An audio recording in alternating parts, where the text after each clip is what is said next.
Unti-unti nyo ibaba yung iba dyan.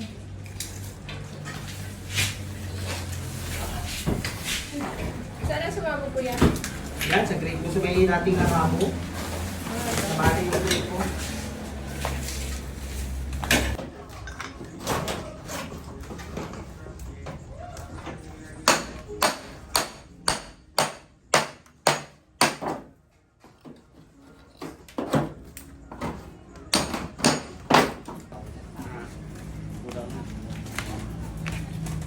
Ayan po, ma'am.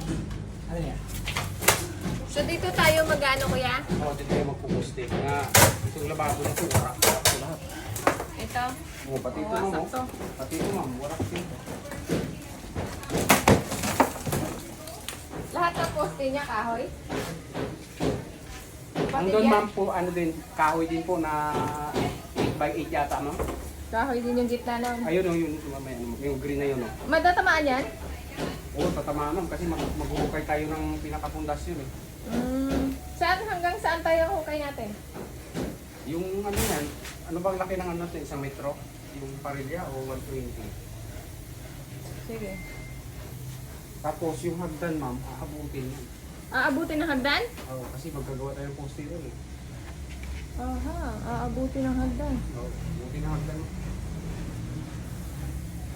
Sige. Nga, gawarak ng hagdan yan, hagdan talaga.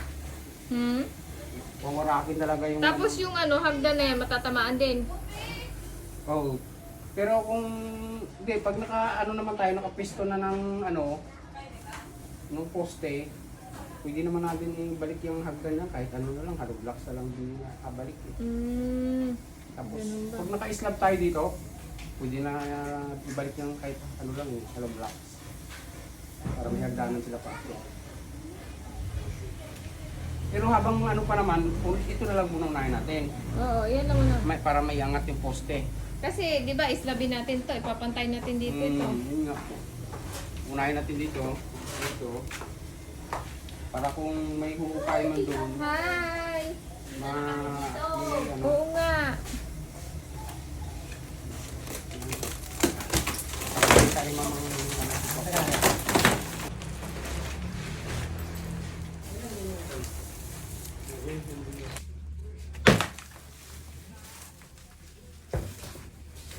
Talaga kuya, ilang feet ka na?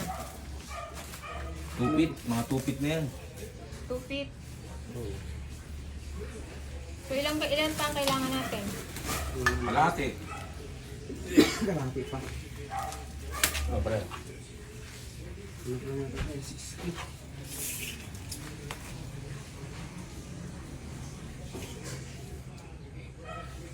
Sige, ito lang. Ilan ba? 70. Mga 10, 20. Mga 40 na lang. Ganyan na lang. Dito lang. May mahirap itibag dyan. Titingnan natin. Yung uri ng ano, yung uri ng lupa. Okay, lambot? No, tambak po ito. Yung... Tambak din. Oo. Kasi yung flooring na una eh. Flooring na una po eh. Oh. Flooring Hanggang yan, puro flooring. Oh, ito flooring din. doon. Oh, Ito flooring din. flooring dito. So 4 feet pa. Oh. Bali, Hindi. 40 na lang. 40. 40 centimeter. 20 cm. 40 centimeter. Okay. Ano talaga naman ganun na.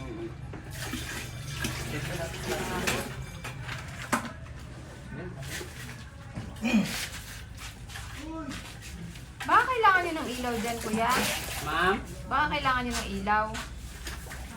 Nasaan ilaw po? Kaya hindi nyo nakita.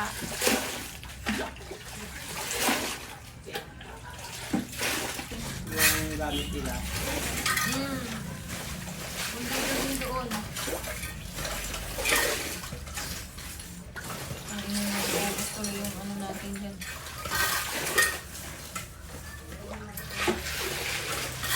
Nandun talaga yun. Kasi malapit na talaga siya dyan eh. Ano po, ma'am? Mga ilang feet na tayo ba? Ano pa lang po, ma'am? May metro natin. Wala pa no. Hindi pa natin naabot yung target natin. Dito. Bago, Mm.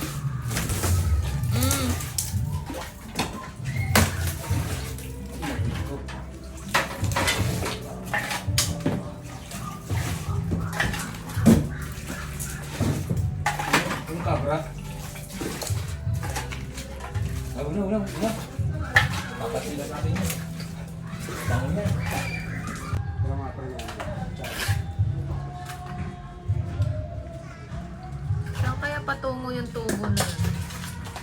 Gumanon Tama mo? yun. Ayan yung bakal, bato na yan. Gitna. Gumanon sa gitna. Ingatan mo pre ah. Ganyan na ganyan talaga yung sa Makati eh. Kaya yun, ano na rin yun eh. Tinakpan na din eh. Ano na siya, nag-close na siya. Pero kahit nakatakip siya, hindi na lang siya pinapagana. Parang ano na lang, nandyan lang siya. Sinama lang siya dyan, pero Yan na, dun na hindi- sa ako. parang hindi na siya inano, parang ano, close ba yun? Pinagano na lang sa mga pinuusan. Oh, pero hindi na siya pinapatakbo doon. Eh paano pag bumara yung CR yan? Hindi, ano na siya eh. Binago na lahat. Oh, bago na. Balian siya kasi nakakabit siya sa buong bahay. So, hindi mo naman matibag lahat ng bahay. Gumawa ng panibago. Sarili na lang. Mm. Nadali ulit? Mga bulok na. Mga pulok lang. Nadali ulit? Hindi. Bulok na. Natanggalan na ng simento. Nasasama na. Na ano na. Agnas na. Hindi, close na talaga yan.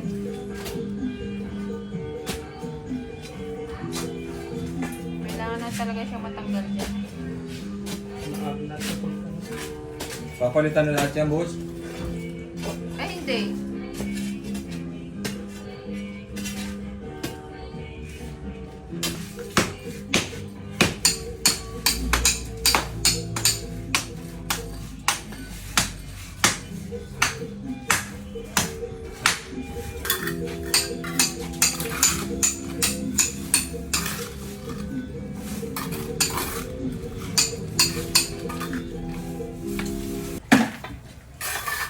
Ano yan? Ayaw tumigil ang tubig niyan.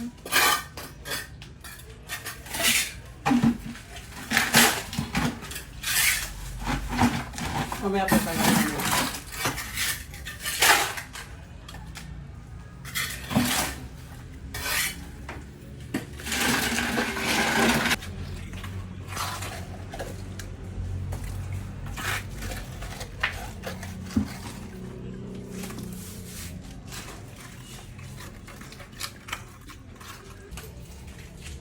Tingnan natin kung mag-e-effect siya.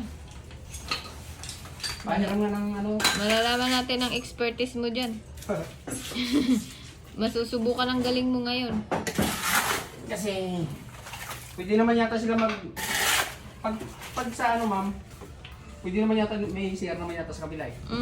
Oo di. Maghuhiram lang muna sila. Pero dyan ang bagsak niyan. Alam ko kasi ang tubo niyan dito din eh. Dito rin. Di ko lang sure at tatawagin natin mamaya si Ate Marisa.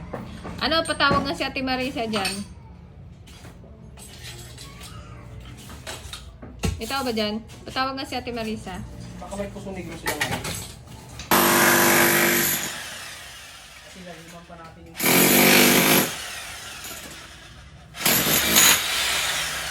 dugtong na naman oh. Ano dugtong?